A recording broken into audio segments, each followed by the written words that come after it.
안녕하셨습니까? 반갑습니다. 특별히 오래간만에 뵙는 우리 성도님들 계셔서 얼마나 기쁜지 모르겠습니다. 모두 다 건강을 잘 유지하셔서 이렇게 기쁨으로 만나게 되어 하나님께 영광을 돌립니다. 고맙습니다. 제가 기도 중에 약간 언급했지만 여기 계신 우리 김순진 집사님 또 우리 임성희 집사님의 자녀손들 모두 다 하나님의 치유하심이 회복의 힘이 능력이 함께 하시기를 진심으로 기원합니다.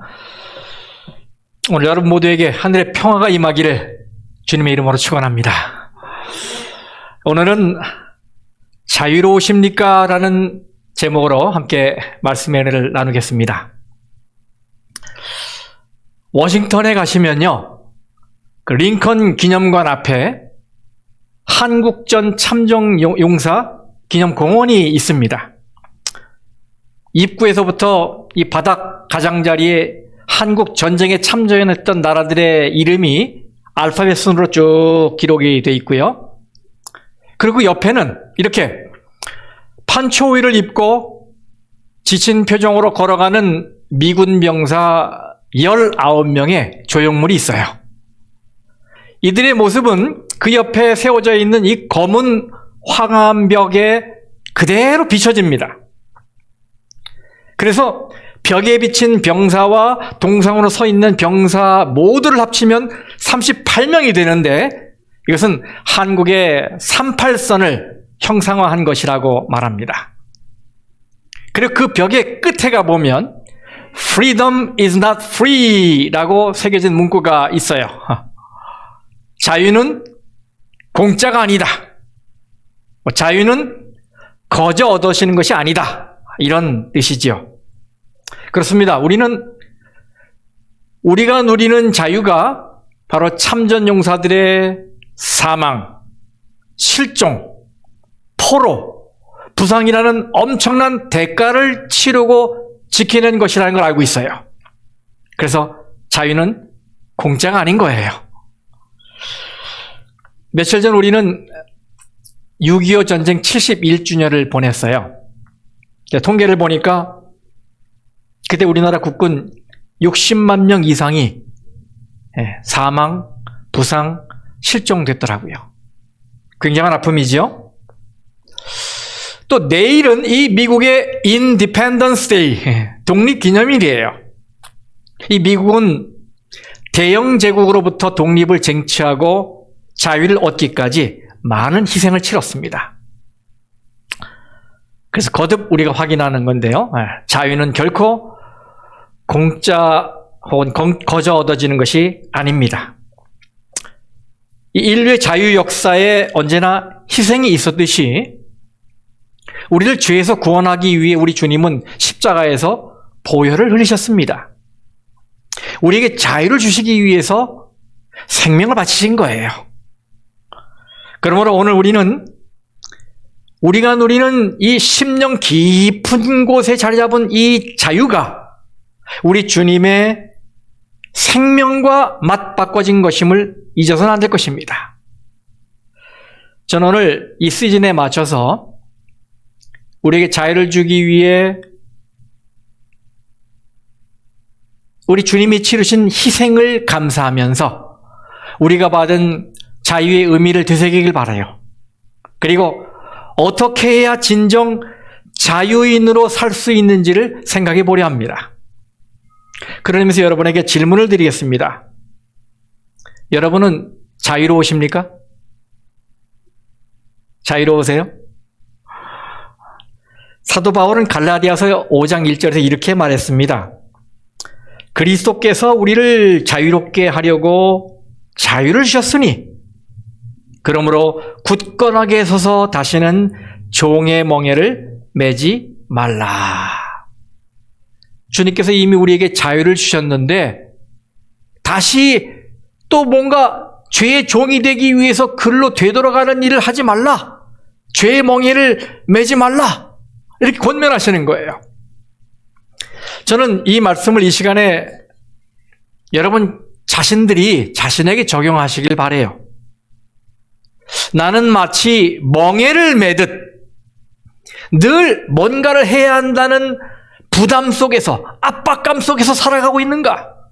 아니면 주님에 대한 믿음으로 모든 것을 주님께 의지했기 때문에 홀가분한 마음으로 살아가는가? 나는 의무감에 찌든 율법 중심의 신앙에서 허덕이고 있는가?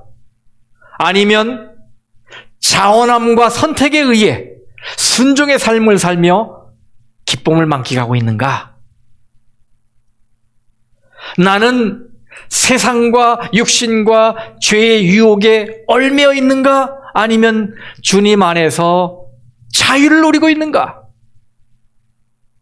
여러분, 옆에 계신 분들에게 한번 되물어 보시길 바랍니다. 자유로우십니까?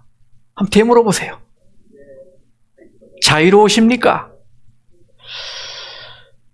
얼굴 표정들을 보니까 자유롭지 못한 분들이 많은 것 같아요. 여러분, 자유를 얻는 것과 자유를 누리는 것은 다릅니다. 그렇죠? 이것은 요한복음 11장에 나오는 죽었다가 예수님이 부활시킨 나사로의 이야기를 통해서도 알 수 있어요. 나사로가 죽은 지 사흘이 됐습니다. 4일이 됐어요. 그때 예수님께서 나사로의 무덤 앞에서 나는 부활이요 생명이다 라고 선언하신 이후에 나사로야 나오너라 이렇게 명하셨습니다. 그때 나사로가 새 생명을 얻고 무덤에서 걸어 나옵니다. 어디서 해방된 거예요? 죽음에서 해방됐어요. 죽음에서 자유를 찾은 것입니다. 그런데 무덤에서 나오는 나사로의 모습을 한번 보세요. 요한복음 11장 44절. 죽은 자가 수족을 배로 동인 채로 나오는데 그 얼굴은 수건에 쌓였더라. 그림을 그리면 이렇게 되겠죠. 예수께서 이르시되 풀어놓아 다니게 하라 하시니라. 여러분 생각해 보세요.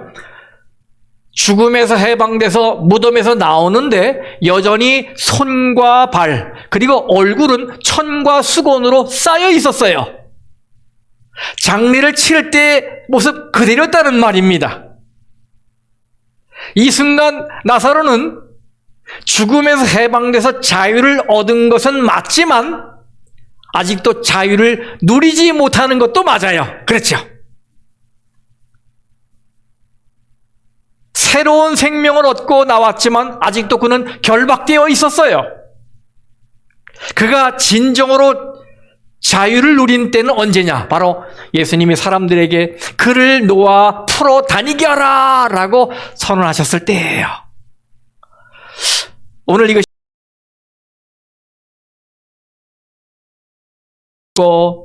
죄사함을 얻어서 그리스도 안에서 자유를 얻었다 해도 아직도 여러 속박에 갇혀서 자유를 누리지 못할 수 있다는 말이에요. 그래서 여러분에게 다시 한번 묻겠습니다. 여러분은 자유로우십니까? 이렇게 질문하니까 도대체 무엇으로부터 자유를 말하는 것인지 전혀 모르겠다고 생각하는 분도 있을 거예요. 뭘 자꾸 자유롭냐고 이렇게 얘기하냐고. 뭐로부터 자유로운 거냐고. 여러분, 우리가 무엇으로부터 자유로워져야 할까요? 하이 피치로 귀를 때리는 배우자의 잔소리로부터 자유로워져야 될까요? 네? 매일 해대도 끝이 없는 이 고된 집안일로부터 자유로워져야 할까요? 날마다 스트레스가 가중되는 직장 생활을 벗어나서 훌훌 털어 자유로워져야 될까요? 쓰고 싶고 사고 싶은데 매번 발목을 잡으며 숨이 턱턱 막히게 하는 이 경제적 빈곤으로부터 자유로워져야 할까요? 뭐 이런 것으로부터 자유로워지면 참 좋겠어요. 그래서 저는 저 유명한 목자의 시편 23편을 읽으면서 우리가 무엇으로부터 자유로워져야 하는지 보다 근본적인 질문을 던지면서 해답을 얻게 되었어요. 자, 여러분, 우리가 무엇으로부터 자유로워져야 할까요? 첫째로 무엇으로부터요? 세상 욕심으로부터 자유로워져야 합니다. 시편 23장 1절 말씀에 여호와는 나의 목자시니 내게 부족함이 없으리로다 이렇게 말씀하셨어요. 하나님이 우리를 돌보시니 우리는 세상 욕심에서 벗어나야 한다. 자유로워져야 한다. 이런 말 아니겠습니까? 먼저 저는요, 이 시편의 말씀을 좀 한국인의 정서로 이해하기 위해서 이 목자의 시의 지방 사투리 버전을 찾아봤어요. 그걸 읽으면서 훨씬 이 말씀의 친근함을 느끼게 됐어요. 그러면서 이 사투리 읽어보니까 마음의 은혜가 새롭게 느껴지더라고요. 저는 서울 사람입니다. 그래서 이 사투리를 표현하는데 아주 어색해요. 근데 한번 좀 표현을 해보겠습니다. 먼저 이 시편 23장 1절 말씀을 경상도 버전으로 읽어보겠습니다. 하나님이 내 목자라 하니 내 삶아 답답할 기 눈꽃맨치도 없는 기라. 이번에는 전라도 버전입니다. 아따 여호와가 시방 나의 목자신디 나가 부족함이 있겠냐. 잘 표현하는 것 같아요. 이번에는 이북 평안도 버전입니다. 이건 2절까지 읽어야 되겠어요. 아 여호와가 내 목자인데 뭐이가 부족하간. 거저 시퍼런 풀밭에 쉬라질 않나. 목마르면 거저 물가로 데려가질 않나. 야 이건 뭐이가 부족하간. 좀 이 감칠맛 나게 표현돼야 되는데 좀 어색하긴 하죠. 근데 여러분 좀 말씀에 친근감이 느껴집니까? 시편 23장이 좀 다르게 느껴지더라고요. 저는요. 2절 3절 말씀은 제가 제대로 읽어볼게요. 그가 나를 푸른 초장에 누이시며. 여러분이 가로 안에 있는 걸 얘기하세요. 다시요. 그가 나를 푸른 초장에 누이시며 쉴만한 물가로 인도하시노도다. 내 영혼을 소생시키시고 자기 이름을 위하여 의의 길로 인도하시는도다. 여러분 제가 여기에 그가라는 주어를 붙여서 읽은 이유가 있어요. 그것은 원문 성경에도 그렇고 영어 성경을 봐도 이 그가라는 주어가 매 문장마다 붙어 있어요. 그가 초장에 누이시고 그가 인도하시고 그가 소생시키시고 그가 인도하시는도다. 여러분 그래서 어린 양은 목자인 그분만 있으면 걱정이 없어요. 왜냐하면 원하는 모든 것을 그가 지금 가졌기 때문이 아니라 세상 모든 것을 창조하신 하나님이 자기의 목자가 되신다는 걸 알기 때문입니다.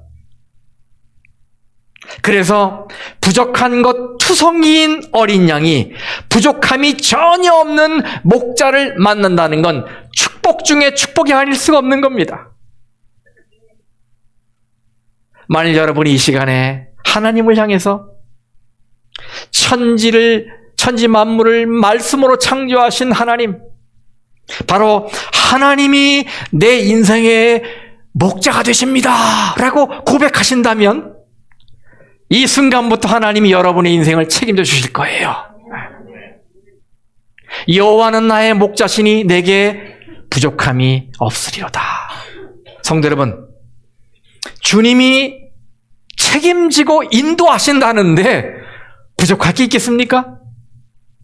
답답할 게 있겠습니까? 경상도 사투리처럼 답답할 게 눈꽃맨치도 없는 기라. 그런데도 세상 욕심에 사로잡혀서 늘 긴장하고 초조해하고 안달하고 놓치면 죽을 것처럼 이 세상 것에 매달려 있지 않겠습니까? 우리가 지금. 저는 여러분이 예수님 한 분으로 만족할 수 있기를 바라요. 예수님 한 분이면 다 다 되지 않습니까? 여기 계신 어느 분도 모든 것 대신 주님을 제쳐놓고 세상에서 만족을 얻기 위해 이리저리 두리번거리고 방황하는 분이 없기를 바라요. 그 주님 안에서 세상 욕심으로부터 참 자유를 얻게 되시기를 간절히 바랍니다.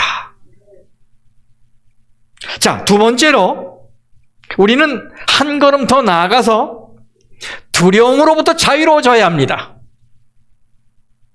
아담은 죄를 지은 후에 내가 어디 있느냐라는 하나님의 물음에 벗었으므로 두려워하여 숨었나이다 라고 대답을 했어요. 아담이 죄의 결과로 갖게 된 어두운 마음이 바로 두려움입니다. 죄는 하나님 아버지 앞에서 하나님의 자녀가 느껴야 할 자신감을 파괴해버렸어요. 그 이후 죄는 우리 인생길에 두려움이라는 가시를 깔아놓았어요. 갈 때마다 어떻게 해요? 아이고 두려워, 아이고 두려워, 아이고 두려워. 가시에 밟히니까. 이런 두려워하는 심리를 이용해서 돈을 버는 산업도 생겨났습니다. 바로 인슈런스, 보험업입니다. 우리는 내 집을 잃어버리면 어떻게 하나 이 두려운 마음과 불안한 마음에 주택보험을 들고, 건강을 잃어버리면 어떻게 하나 두려워서 의료보험에 들고, 자동차 사고가 나면 어떻게 하나 두려워서 자동차 보험에 들어요.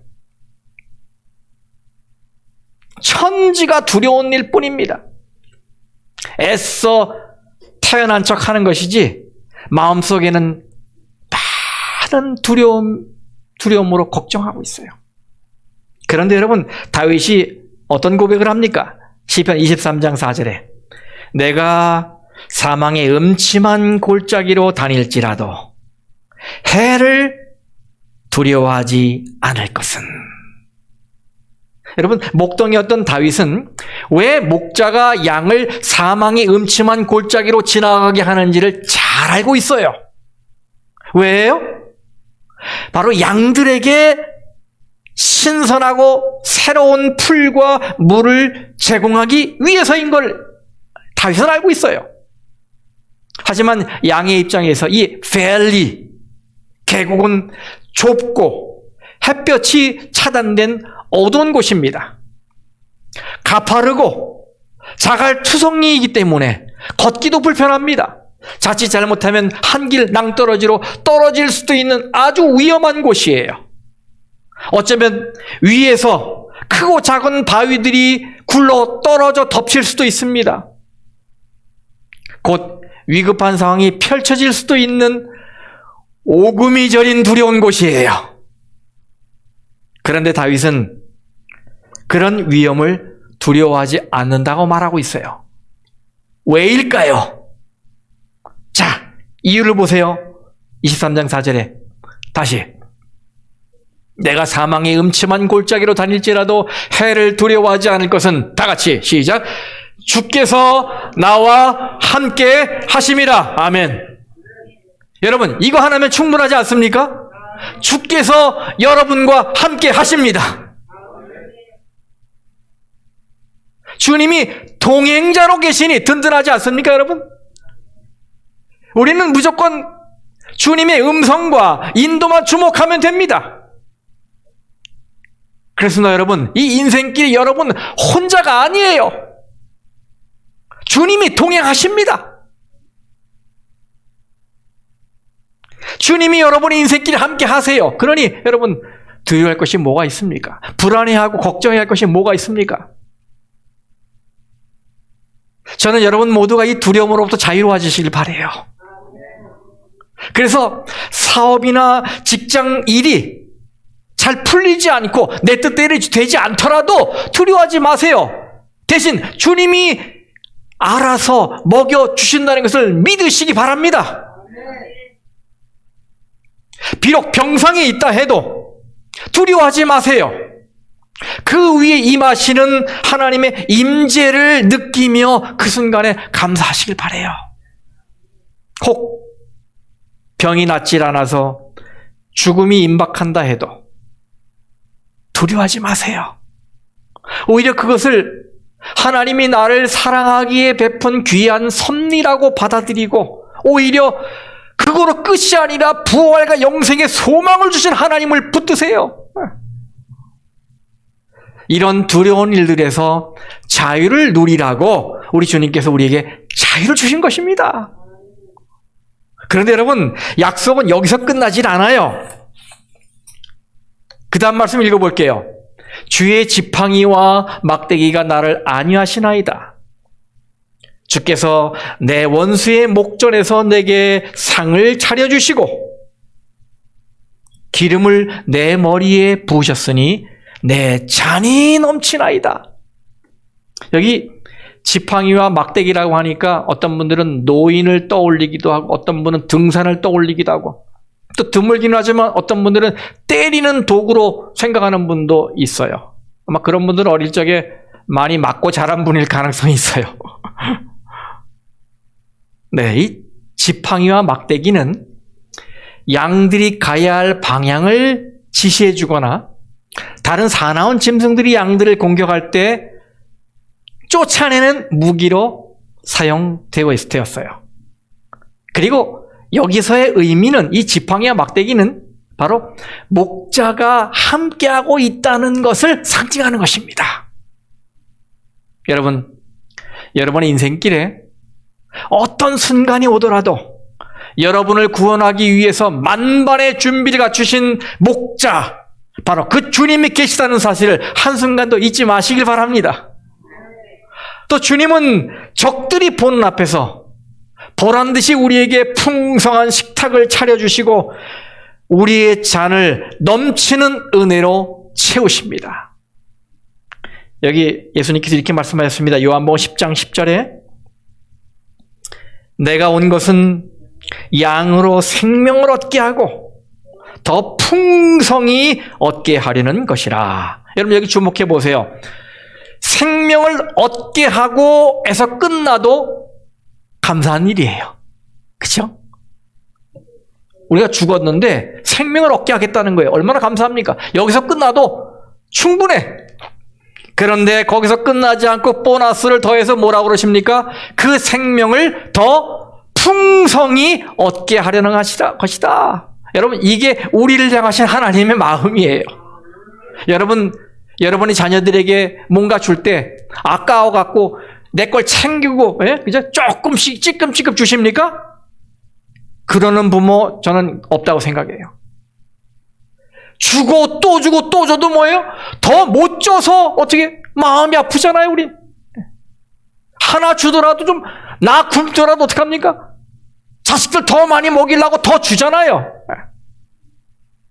이게 우리를 향하신 하나님의 마음이란 말이에요. 생명을 얻게 하신 것으로 끝나지 않고 어떻게 해요? 생명을 더 풍성히 더 주신다. 시편 23편 이 사투리 버전 중에 평안도 버전은 이렇게 되어 있더라고요. 보라오 그 악척 같은 왼수놈들이 있디. 그놈들 보란 듯이 우리 주님이 내 앞에다 그저 잔치상을 떡하니 벌려두디 않았간? 그저 잔이 콸콸 넘치게 하나 따라주시면서 그저 귀한 손님 대접하듯 하는 거야, 야. 기린이 끼니 그저 생각해보라. 얼마나 속이 시원했간? 기디 않았겠어? 참 감칠나죠? 근데 정말 주님이 그러시겠다라고 생각이 되잖아요. 잔에 어떻게 해요? 콸콸 넘치게. 성도 여러분, 이 선한 목자가 여러분의 인생길에 동행자가 되시고 지켜주시고 보호해주시고 한 걸음 더 나아가 여러분의 인생을 풍성한 축복으로 채우신다는 사실을 믿으시기 바랍니다. 그러니 이런 믿음이 있는데 이제 우리가 어떻게 살아야 되나? 이제 앞으로 내가 어떻게 가야 되나? 이런 걱정과 두려움이 있겠습니까? 여기서 해방되셔야 됩니다. 그렇죠? 자, 마지막으로 언제나 주님 집에 머물 수 있는 자유입니다. 언제나 주님과의 만남을 놓치지 않을 자유. 그것이 있어야 한단 말이에요. 시편 23장 6절이죠. 내 평생에 선하심과 인자심이 반드시 나를 따르리니 내가 여호와의 집에 영원히 살리로다. 여러분, 이스라엘 백성들이 광야를 여행할 때 그 힘든 여정에서 그 백성들에게 최고의 위로는 바로 성막에서 하나님을 만나는 것이었어요.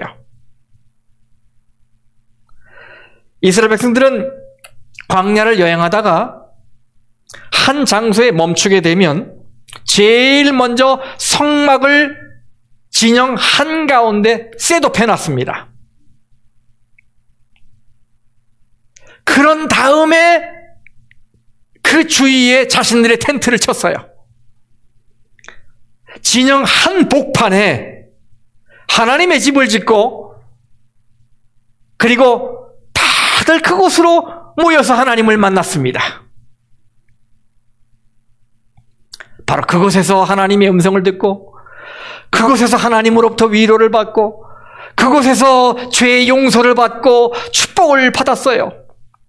그곳에서 그들은 다시 광야를 여행할 힘을 얻게 되었어요. 다윗이 시편 23편을 기록할 당시는 성전이 없었습니다. 성전은 다윗의 아들 솔로몬 시대에 건립됐어요. 그러니까 다윗 시대는 여전히 뭐였어요? 성막이었어요. 사랑하는 성도 여러분, 여러분은 마음만 먹으면 언제고 하나님의 집으로 달려올 자유가 있으십니까? 아무리 바빠도,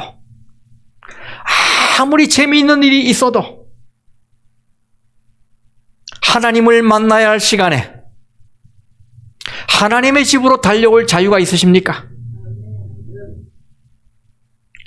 저는 여러분이 그렇게 하려고 할 때 여러분을 얽어매는 것이 없기를 간절히 바라요. 안타까운 거잖아요. 그죠? 자유가 없는 거 아닙니까? 하나님의 집에 갈 자유가 없는 거예요. 얼마나 안타깝습니까? 다윗의 고백처럼 여러분도 하나님의 집에 사는 것을 여러분 인생의 최고의 소망으로 삼기를 간절히 바랍니다. 주님의 집을 여러분의 삶의 중심에 두십시오. 언제고 주님 집에 머물 수 있는 자유를 확보하십시오. 내 삶이 나를 얽어매고 있다면 삶의 구조 조정을 해서라도 어떻게든지 하나님을 만날 수 있는 자리를 놓치지 마십시오.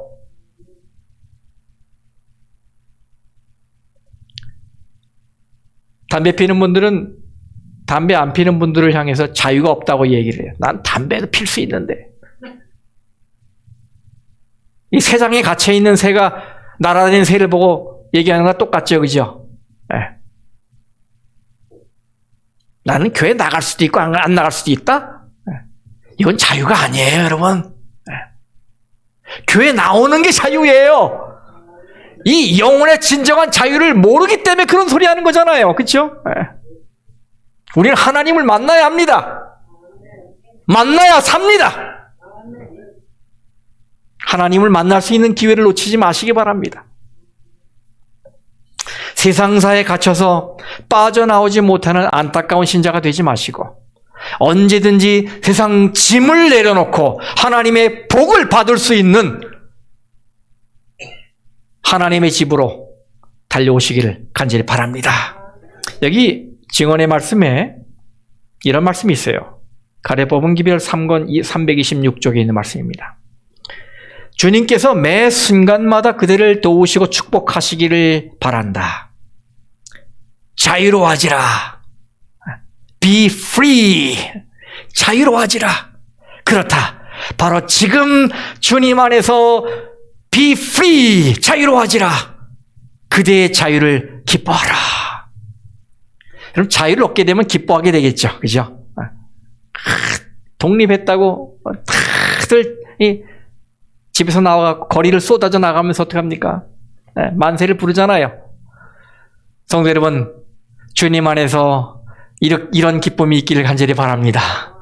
주님은 여러분을 자유롭게 하기 위해서 자유를 주셨습니다. 자유를 얻은 것과 누리는 것은 다릅니다. 이제 주님이 주신 자유를 마음껏 누리시길 바랍니다. 그래서 여러분 마음에 기쁨이 넘치길 바랍니다. 특별히 세상 욕심으로부터 자유로워지시길 바랍니다. 물질로부터, 사람들의 칭찬으로부터, 또 자존심으로부터 자유를 찾으시길 바랍니다. 그리고 두려움으로부터 자유를 얻게 되길 바랍니다. 그리고 마음만 먹으면 언제든지 주님 집에 머무를 수 있는 자유를 갖길 바랍니다. 기억하십시오. 자유를 얻는 것과 자유를 누리는 것은 다릅니다. 오늘 이 자유의 의미를 조명하는 특별한 날, 우리 주님께서 우리 사랑하는 모든 성도들에게 죄의 속박과 사단의 권세에서 구원하시고 자유를 주셨다는 사실을 생각하고 감사하시길 바라고, 이미 얻은 자유를 삶 속에서 찾아 누리고 신앙 안에서 기쁨으로 누리는 성도들 되시길 간절히 바랍니다. 그런 의미에서 다시 여러분에게 질문합니다. 자유로우십니까? 말씀 마치겠습니다.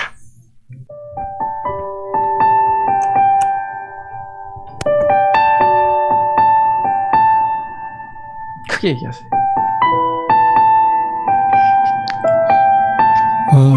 오늘 점심이 준비되어 있습니다. 도시락이 준비되어 있는데요. 하나씩 받으셔서 집에 가져가셔서 드셔도 되고요. 혹시 참지 못하시는 분들은 여기 우리 친교실에서 거리두기를 하고 드시고 가셔도 되겠습니다. 오늘 점심은 최혜자 집사님께서 제공해 주셨습니다. 감사함으로 맛있게 드시기 바랍니다. 장로님들은 잠깐만 여기 앞에 남아주시면 감사하겠습니다. 한 가지 논의할 일이 있습니다. 감사합니다.